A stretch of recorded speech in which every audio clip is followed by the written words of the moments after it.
Imagine a place where hands were cut off, not in battle, not by accident, but as cruel punishment for failing to gather enough rubber. This was not a nightmare or a forgotten tale. It was the brutal reality under King Leopold II's personal rule in the Congo Free State. For more than 2 decades, millions of people lived in terror, subjected to forced labor, mutilation, and death, all to fuel the insatiable greed of one man. Today, on Legends and Legacy Chronicles, we uncover the dark truth of King Leopold II's Congo, a story of cruelty, colonialism, and human suffering that shaped history. Leopold was born in 1835 into the Belgian royal family, the second king of Belgium after his father. Belgium was a small nation, caught between great powers, hungry for prestige and influence. Leopold was ambitious, charismatic, and politically skilled. He understood that for Belgium to be taken seriously on the world stage, it needed colonies. Unlike other European monarchs who had their countries colonize lands, Leopold aimed to own a colony personally. He wanted an empire to prove his legacy. Africa was the perfect target, vast, rich, and largely unexplored by Europeans.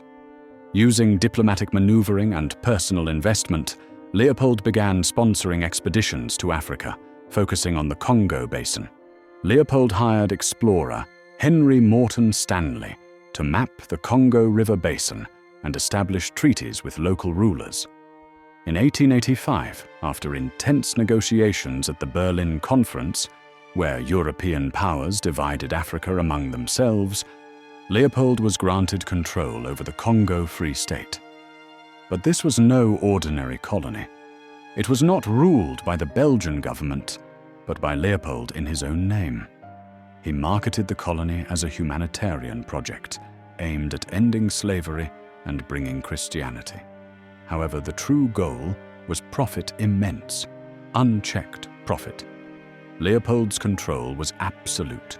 He had his own private army, the Force Publique, and ran the Congo like a corporate enterprise. At the end of the 19th century, the invention of the pneumatic tire and other rubber-based products exploded global demand for rubber. The Congo's wild rubber vines were abundant and valuable, but harvesting it was difficult and dangerous. Leopold's agents imposed brutal quotas on villages.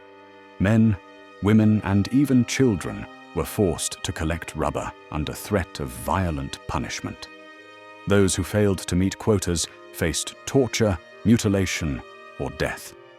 Soldiers would sever the hands or feet of workers as proof they punished lazy or disobedient villagers.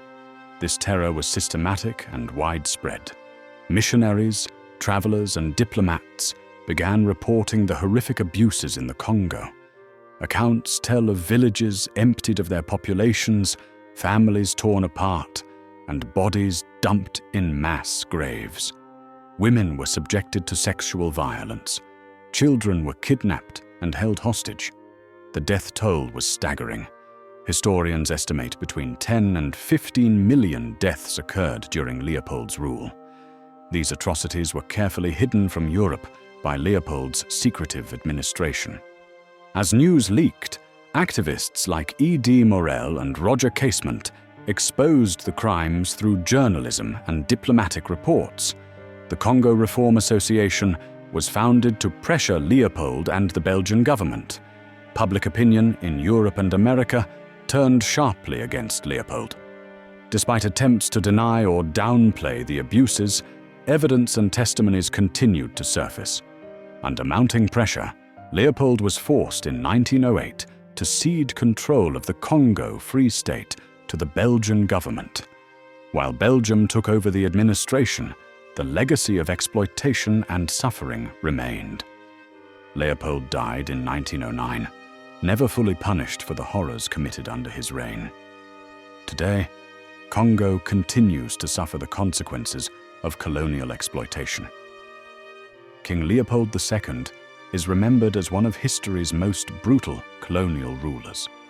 His reign serves as a stark reminder of how greed and unchecked power can devastate millions. The story of Leopold's Congo is not just a history lesson. It is a warning about the dangers of imperialism and the importance of remembering those who suffered in silence.